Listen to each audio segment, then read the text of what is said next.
Welcome back. The Super Bowl is quickly approaching, and even though we don't know which teams are facing off yet, many Americans are preparing for their annual Super Bowl watch parties. And now, regardless of which teams are playing, one of the best things about a Super Bowl party is always the food. Of course. So if you've been tasked with taking a dish to one of those parties and you have no clue what to bring, don't worry.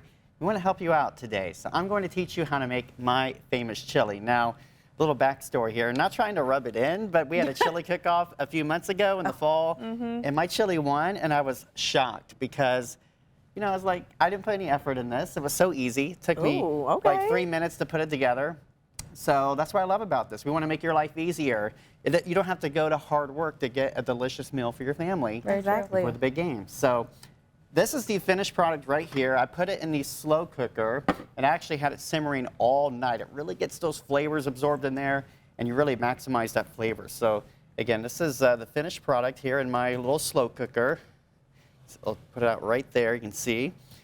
Looks really good. My whole apartment smelled so good this morning. Okay. And we're going to talk about what goes into this because it's not much. You can see I've got some Hunt's tomato sauce right here. You've got a can of Brooks Hot chili beans. Again, very simple, just these cans here. And for the seasoning, I like a little bit of spice, so I use the Tex-Mex seasoning here. But again, you can use whatever seasoning you want, but I also have some crackers. You might want some crackers with your chili. But we're gonna open these cans and I'll show you just how I put it together. And I have a little ground beef as well because I love ground beef in my chilies, so. It smells great. It does. You know, I don't even have a can opener in my apartment. I just have this little tool that I use, so we'll try to. So you have the manual can opener. Yes, Nice. I'm Same. living in the old days here. Same. That's what I got too. Okay, all right, so we got one can open. And again, it depends, of course, how many people you're cooking for. Usually I'll do 2 cans of the tomato sauce and 1 can of the beans, and that's just for me. It'll give me 2 meals usually, but of course, if you're cooking for more people, just keep that in mind. You'll probably want, say, if you have a family of 4, you'll probably want 3 cans of tomato sauce and maybe 2 cans of the beans. But And I feel like also, I mean, when we tried it, this would also be fantastic for like nachos too, or even just of to dip course. some chips in. absolutely, there's so many things you Yeah, can do. it's pretty thick too. Yeah. Here you go, sweetie. All right, thank you. And I'm one of those, like, I like just the right amount. I don't want like too many beans in my chili because then it just gets too thick, but also don't want it too watery where it's just like it's just a soup. But okay, we'll put in, I guess we don't need to mix both cans. We can just do 1 can here for the demonstration. And I'll put in some ground beef right here. And when you make it for yourself, how much ground beef do you make? Just a pound? You know, I don't even, yeah, usually like a pound. I don't put that much in there, but that should be, I'll just put the whole bag here. I tried to get the right amount for this little sample today for our demonstration. And now, of course, the seasoning. This is the Tex-Mex. It's got that nice little bit of spice to it. This is what I used when I won the chili cook-off back in the fall. So I think this will work out really well. So we mix that in, and now we're going to kind of mix this up. And this is crazy because if y'all, I think it was me, and Shabnam that did this with you, that did the chili cook-off with you. Yes. And both of us put so many ingredients in it, and here guys, you are doing like 4 ingredients. You guys went to Just so much kept this simple. See, we're trying to show everyone you don't have to go to work. Oops, I'm spilling it out. Oh, wow, But you can make something so delicious and it's so simple. So now we got it mixed together, looking really good.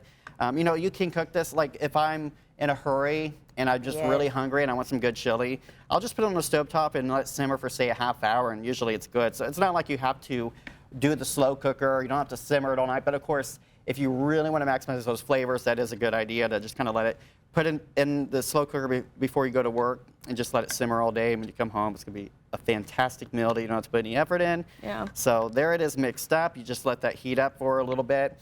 I'll usually let it, and usually in this case, you can see this is a little thick. I'd probably put a little more sauce in, but for this demonstration, we'll just kind of leave that like it is. But we'll just kind of let that cook for a little bit, 20, 30 minutes, and you got a delicious meal. So that is literally all we did. And I don't know if you guys, do you like crackers in your chili? Sometimes I'll put like Crackers and sour cream. I'll put shredded cheese sometimes in my chili, but every now and then. Let's see. Well, we picked the perfect day for you to do chili because it is cold outside. Oh my So goodness, this is the perfect type of chili. So we'll go ahead in this one because this one's been simmering longer. I'll let you guys taste it and see what you think. Oh, and Brianna, you haven't even tried it, but when I say this chili is so good. I feel like this is a little soupier than when I made it last time, but I think it's going to be really good though. I want Brianna to get the first taste over Okay, here. so let's hurry and get Brianna a little taste. All right, we got 1 minute here. I'll give you a bowl. Just get a little Alright. taste. This thing is hot. Watch, she's gonna be like, it's horrible. No, I just know. kidding. She's gonna throw up.